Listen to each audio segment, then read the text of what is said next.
Saludos hermanos y amigos, que el Señor los bendiga.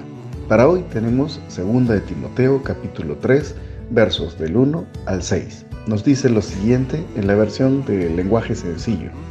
Leo: debes saber también que en los últimos días, antes de que llegue el fin del mundo, la gente enfrentará muchas dificultades. Habrá gente egoísta, interesada solamente en ganar más y más dinero, y también habrá gente orgullosa que se creerá más importante que los demás. No respetarán a Dios ni obedecerán a sus padres, sino que serán malagradecidos y ofenderán a todos. Serán crueles y violentos, no podrán dominar sus malos deseos, se llenarán de odio, dirán mentiras acerca de los demás y odiarán todo lo que es bueno. No se podrá confiar en estos orgullosos porque actuarán sin pensar. En vez de obedecer a Dios, solo harán lo que les venga en gana. 2 de Timoteo capítulo 3, verso de 1 al 4. En esta carta, Pablo escribe a Timoteo siempre alentándolo en el trabajo ministerial y orientándolo justamente por su labor, de alguna manera labor apostólica. Timoteo, debemos saber, era discípulo de Pablo y le sucedía en el manejo de las obras misioneras. Y en este sentido, Pablo, dentro de las palabras de aliento y de dirección que le va dando, le advierte que en los últimos tiempos se experimentaría tiempos difíciles. Verso 3, 1, en la parte final. Esta palabra difíciles procede del griego jaletos o kaletos, que básicamente se puede traducir como un tiempo de dificultades, un tiempo duro. También algunos lo traducen como tiempos peligrosos. Básicamente la idea es tiempos de orden violento, convulso. Y escogí este versículo por la coyuntura que estamos experimentando. En estos días que nos encontramos pues en abril del 2022, tanto en Perú como en el mundo, somos testigos de una serie de dificultades que nos hacen percibir que son tiempos efectivamente complejos, convulsos. Vemos, por ejemplo, esta pandemia que viene desde el 2020 relacionada con la enfermedad de COVID-19 y que no deja de tener nuevas cepas y por lo tanto nuevas amenazas. Si bien percibimos que está amainando un poco, todavía se habla de que está generando amenaza constante y resultados letales. Hay incrementos en los precios del combustible en el extranjero. Hemos experimentado una inflación mundial que es mayor que cualquier otra de cualquier año dentro del lapso de 32 años. Tenemos una tensión observando a Rusia luchando contra Ucrania y países extranjeros interviniendo de alguna manera, generando esa situación de estrés de que en cualquier momento este podría salirse de control y convertirse en una tercera guerra mundial, a la que deberíamos llamar una primera guerra nuclear en todo caso, que sería devastadora. Hay una tensión entonces ante esta escalada. No deja de lado esa problemática ambiental que vamos mirando por cualquiera de los lados. Pero si nosotros venimos también a Perú, en ese sentido vamos a encontrar también una serie de dificultades nacionales. Por ejemplo, la inflación misma. Vemos cómo van incrementándose alrededor del 13% hasta el 30% los precios, generando dificultades a la canasta familiar, como también al desarrollo nacional. Esto ha llevado a una situación social incómoda y no hace mucho hemos experimentado un paro de transportistas intenso, que hay toma de carreteras, se genera otras situaciones también dentro de esto que involucra la muerte de jóvenes, la gente es maltratada, golpeada, la misma policía tiene bajas al respecto y hay una tensión entre ciudadanos. Vemos entonces dificultades sociales, pero también hacia las partes más altas de las esferas políticas encontramos convulsión política, poderes enfrentados, que tenemos a la izquierda y a la derecha por otro lado, pero enfrentadas, viendo quién retira a quién o qué alianzas convenientes para ellos se pueden hacer, en medio de escándalos de corrupción, protestas de las personas, en fin. Las protestas creo que están justificadas, pero lamentablemente se ha llegado también a ver muertos y heridos. ¿Son estos entonces esos tiempos finales, esos tiempos difíciles y peligrosos que Pablo dice? La verdad es que sí. Cuando nosotros leemos la carta a Juan, las cartas universales de Juan, también él nos habla diciéndonos una frase muy dulce: hijitos, estos son los últimos tiempos. Esto quiere decir que desde la venida de nuestro Señor Jesucristo hasta nuestros tiempos y más, son los tiempos finales de la historia. Y en medio de estas circunstancias, no nos extraña esta convulsión, esta situación de coyuntura que es compleja. Y en esto quiero hacer entonces un devocional de tipo coloquial, tratando de verter opinión sobre estos asuntos, pero orientando la conducta cristiana en estas condiciones. ¿Qué debemos hacer nosotros los cristianos en esta coyuntura compleja que hemos recitado?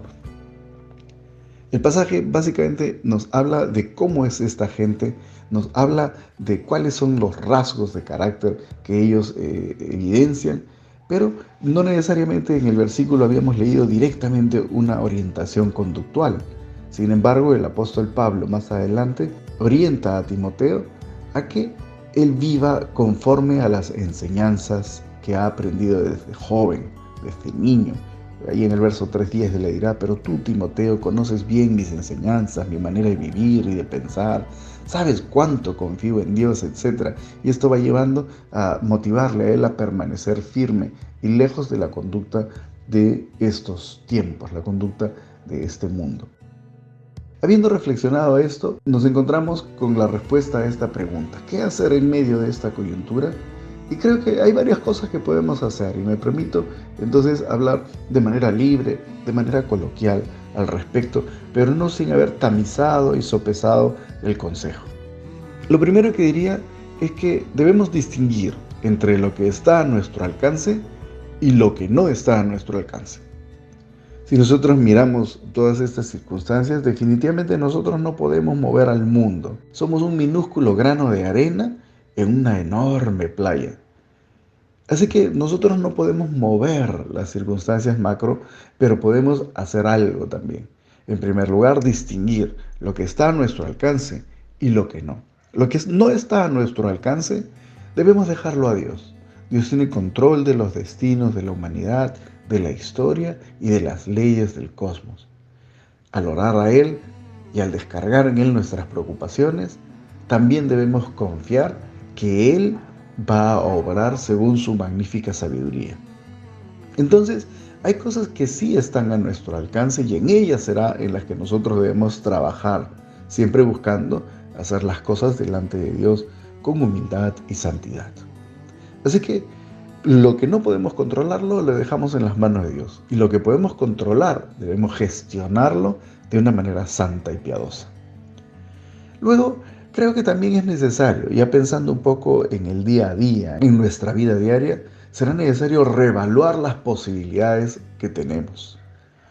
Pienso, por ejemplo, en el ámbito económico, en el ámbito del bienestar. Es muy probable que nosotros estemos sintiendo presión al respecto. Por esa razón paso al segundo punto, donde lo que tenemos que hacer es reevaluar nuestras posibilidades. Me explico. Debemos evaluar la posibilidad de obtener mejoras laborales.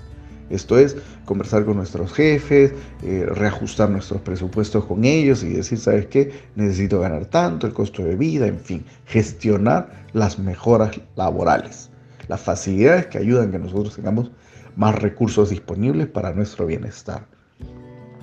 De repente podemos incorporar segundas actividades que generen también recursos para nosotros. De repente alquilar objetos que tenemos en casa que están en buen estado y podrían servir, por ejemplo. Otra de las cosas que podemos hacer es invertir en capacitarnos, en aprender nuevas cosas que nos den un nuevo conjunto de oportunidades para poder seguir creciendo económicamente y buscar el bienestar. A la par, uno tiene que trabajar también con su propio presupuesto. Hacer ajustes presupuestales es sensato en tiempos difíciles y siempre. Entonces hay quienes recomiendan cómo hacer el presupuesto y se considera determinar cuáles son los gastos fijos recurrentes, limitar los gastos hormiga, definir cuáles son esos gastos que con pequeñas cositas, pequeños gastos mal calculados, se van comiendo nuestros recursos. Hay que identificar para eso los gastos suntuarios, las cosas que no son indispensables y pueden quedar de lado. Entonces también reconsiderar lo que sería la reducción de costos. Esto es, evaluar qué tanto estamos gastando y si estos gastos pueden ser mejorados al reevaluar a nuestros proveedores. Obviamente consideramos los precios y la calidad. ¿Hay otro proveedor que pueda darnos lo mismo a menor precio? ¿Algún recurso adicional que pueda generar esto y podamos obtener una mejora que no habíamos visto antes? En fin. La optimización de recursos es otra cosa, es importante. De repente estamos desperdiciando mucho. Pongamos un ejemplo tonto, pero útil.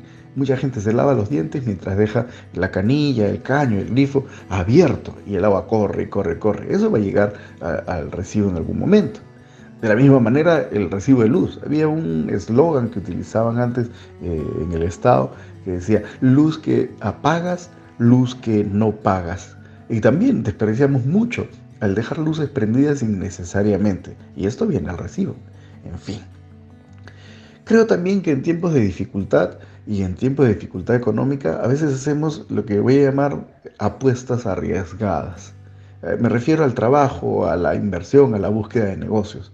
A veces tenemos algunos pocos recursos y esos pocos recursos se invierten violentamente en algún tipo de negocio, algún tipo de producto mágico que va a cambiar nuestra situación. Y esta apuesta arriesgada, mal calculada, termina por comerse nuestro dinero. Entonces hay que tener cuidado de limitar los riesgos altos a nivel económico. A veces son necesarios, pero tienen que estar muy bien calculados. Y ahí en realidad entra también a tallar lo que muchos conocen como la diversificación. Esto se ejemplifica siempre con la metáfora de no pongas todos los huevos en una sola canasta, porque obviamente al caerse se romperían todos y perderías todo.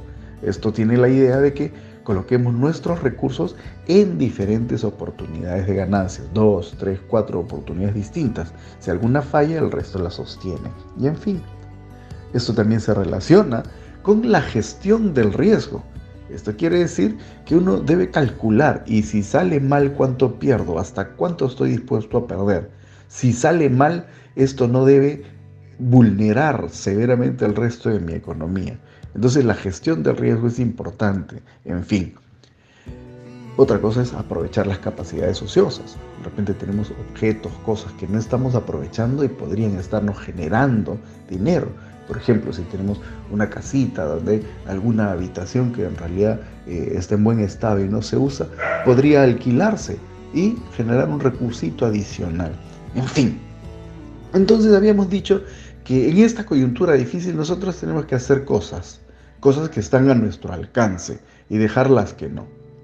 En segundo lugar, reevaluar nuestras posibilidades para poder tener bienestar dentro de nuestro hogar. Y luego, también considero que es importante tener responsabilidad política y democrática.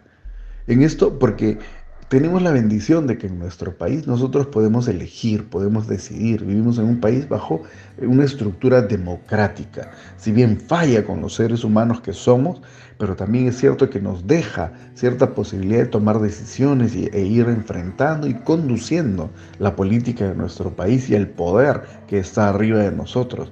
Esa política de poder representativo, ¿no? Esa democracia representativa, donde nosotros escogemos quiénes nos van a gobernar. Y en esto hay que tener cuidado. Entonces, esto supone que como creyentes debemos hacer lo que es correcto también, ser morales, responsables en ese sentido. Y ahí conviene estar informados adecuadamente de ambas caras, de ambas posiciones, de ambas situaciones. Hoy en día tenemos tanta información de buena y de mala calidad. Pero hay que informarse, hay que ser en ese sentido agudos, aprender quiénes están haciendo y quiénes qué están haciendo en el poder. Y nosotros buscar la forma de moderar esto a través de nuevas elecciones, en fin.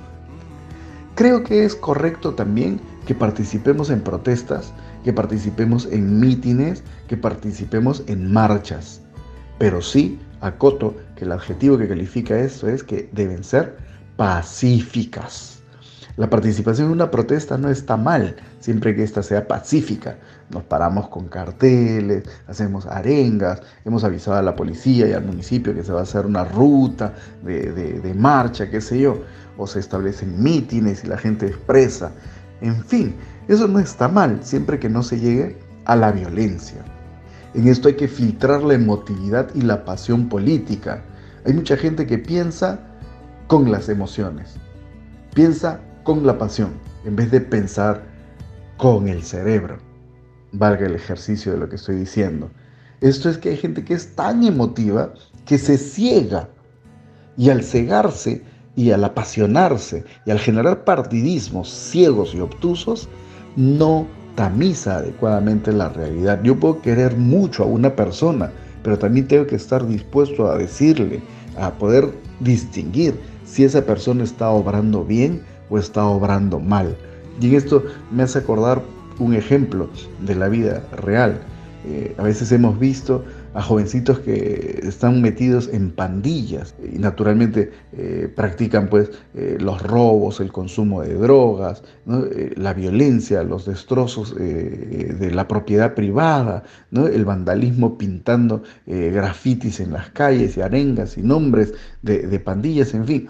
Y uno por A o B interviene y trata de reorientar esto en su vecindario, y los padres de estos jóvenes salen a veces a la defensiva, decir que no, que con mi hijo no se meta, que ellos son buenos, en fin. Y a veces la emotividad y el vínculo hace que se ciegue la verdad de las cosas.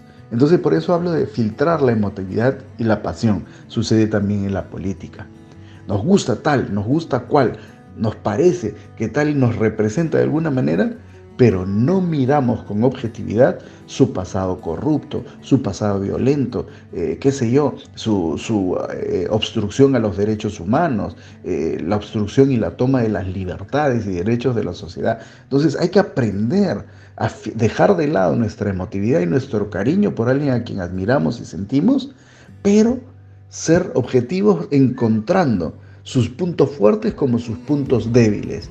Y si los puntos débiles y sus maldades son tales, uno debe cambiar el apoyo por el rechazo. Hay que cuidarse entonces también, fuera de esto, de los psicosociales. ¿Qué es un psicosocial? Es una estrategia de manipulación psicológica de la sociedad. Y esto se puede hacer. Hay gente que, si ustedes observan, ha logrado formar imperios, formar poderosas alianzas mundiales o generar poderosas guerras y obtener muchísimo poder. Y sin embargo, estas personas han manipulado a las masas para solo llegar a hacer mucho, pero mucho daño. Verbigracia, el mismo Hitler y una serie de dictadores a nivel mundial han sabido manipular a las masas, y hay toda una estrategia psicológica, y la gente cae en esto. Es lo más ridículo, que la gente cae con los psicosociales, porque no se informa adecuadamente, porque no lee adecuadamente las circunstancias y no se da cuenta hacia dónde están llevándonos. Entonces hay que tener mucho cuidado. Aquí yo no estoy hablando de uno o de otro, sino de principios, de estrategias que se utilizan, y que hay que saber, hay que tener entonces, como decía en el punto 3, responsabilidad política, responsabilidad democrática. Tenemos poder todavía en nuestras manos y debemos utilizarlo de la manera pacífica. Y aquí el corolario es que debemos buscar no nuestra pasión y emoción, sino la búsqueda del mayor bien común, lo que es mejor para todos. Y en eso hay que actuar de la manera correcta. Un cuarto principio y elemento es el cuidado de la salud. Hace poco he experimentado muchísimo estrés por cerca de un mes completo, si no ha sido más. Una serie de dificultades justamente relacionadas con la coyuntura social, con esto de las protestas y todo, que truncaba una serie de actividades laborales que nosotros realizamos. Y en fin, experimentamos muchísimo estrés, y lo mismo, no ingresaba dinero. Y en esas circunstancias fuertes Noto el nivel de estrés que uno puede experimentar, que genera muchísima ansiedad. He perdido el sueño, me estaba levantando arriba de las 4 alrededor de las 4 de la mañana todos los días porque no podía conciliar el sueño por la ansiedad. Y ese estrés me empezaba a preocupar sobre el resultado que puede tener sobre mi propio sistema circulatorio, sobre el tema de la caída de cabello que tengo, la gastritis que podría darse. Entonces, el estrés también afecta muchísimo a nuestra salud. Y entonces noté lo sumamente útil que resulta la oración por un lado, el hecho de levantarse temprano y aprovechar el tiempo, pero también dedicar tiempo a la actividad física. He incrementado una rutina de ejercicios, etcétera, que me están ayudando muchísimo y las cosas se están calmando. Entonces, este ejemplo que, bueno, de alguna manera en este coloquio podría venir a colación es la gestión del estrés. Hay que buscar la forma de manejar el cortisol de nuestro cuerpo porque es venenoso. Hay que salir del estrés o hay que gestionarlo, haciendo justamente mayor actividad que ayuda a drenar y a la vez que se van tomando decisiones. Entonces el cuidado de la salud es importante. Entonces, alimentación adecuada, actividad física, gestión del estrés, gestión de los pensamientos, higiene mental, en fin. Una quinta y última cuestión que considero que es la más importante de todas y que espero que puedan valorar con la relevancia que debe dársele. El cuidado de la espiritualidad es el quinto asunto. Nosotros justamente en la empresa donde trabajo, a veces cuando enfrentamos alguna circunstancia muy complicada y vamos a ver a un cliente o vamos a resolver un asunto con un cliente, qué sé yo, tenemos una frasecita, con fe, es la expresión que utilizamos, ¿no? ¿Por qué? Porque nos lanzamos y nos llenamos de coraje diciendo, bueno, vamos a confiar, ¿no? Vamos a confiar en los resultados, vamos a confiar en lo que Dios puede hacer con esto y nos lanzamos simplemente a la actividad tratando de poner una cara optimista y confianza en que los resultados pueden ser muy buenos. Y esto nos ayuda también, pero es cierto, con fe. Esa es la forma como debemos vivir en esta coyuntura tan pesada, tan incómoda, tan retadora y desafiante. En el cuidado de la espiritualidad, recuerdo cuando estaba trabajando hace varios años, allá por el 2000, 2003, teníamos un grupo juvenil y nosotros acuñamos un acrónimo, OLAS, O-L-A-S, OLAS, que era un acrónimo que resumía los ejercicios espirituales que nos ayudan a nosotros a tener una saludable y fuerte vida de comunión con el Señor. O de oración, L de lectura de la Biblia, A de asistencia a la congregación, S de servicio a Dios y a los demás. Oración, lectura, asistencia y servicio, OLAS, OLAS. Añado a esto la adoración, el tiempo de orar, de levantar nuestra voz a Dios, de conversar con Él, de agradecerle lo que Él es, de celebrar lo que Él es y lo que hace, de levantar nuestras manos al cielo en actitud de absoluta dependencia y rendición. Rendirle culto al Señor es importante en nuestra vida y no debe descuidarse, aun cuando las circunstancias convulsas nos apremien, cuando haya mayor carga laboral, en fin. La espiritualidad debe cuidarse, nuestra relación con Dios prima. En estas circunstancias también será importante la práctica de la santificación personal. Como creyentes tenemos que buscar en estas circunstancias mantenernos santos, creciendo en la conducta que Dios desea. Y para esto este verso que hemos leído, 2 de Timoteo capítulo 3, verso 1 al 4 y en fin, nos sirve porque nos va mostrando la conducta que debe ser rechazada. Por ejemplo, habrá gente egoísta, nos dice, interesada solamente en ganar más y más dinero, en fin, todo lo que se nos dice en ese pasaje orienta el antivalor de una sociedad que ha dado la espalda a Dios. Y nosotros debemos hacer exactamente lo opuesto. Concluyo entonces. ¿Qué debemos hacer en medio de toda esta coyuntura? Una coyuntura tensa y convulsa. Nos queda a nosotros gestionar lo que está en nuestras manos, es decir, la búsqueda y desarrollo de nuestro bienestar, el fortalecimiento de nuestra propia espiritualidad. Tomemos decisiones sabias, amados, y seamos creyentes fieles en medio de un tiempo difícil, como nos explica el apóstol Pablo. Debes saber también que en los últimos días, antes de que llegue el fin del mundo, la gente enfrentará muchas dificultades. Habrá gente egoísta, interesada solamente en ganar más y más dinero, lo mismo que gente orgullosa que se creerá más importante que los demás, etcétera y etcétera. Por otro lado, tú no te hagas amigo de esta clase de gente, nos dice el verso 5. Dios bueno, ayúdanos a vivir en esos tiempos difíciles, honrándote y a la vez gestionando una buena calidad de vida para cada uno de nosotros, siempre agradables a ti. En el nombre de Jesús oramos. Amén. Bendiciones, hermanos.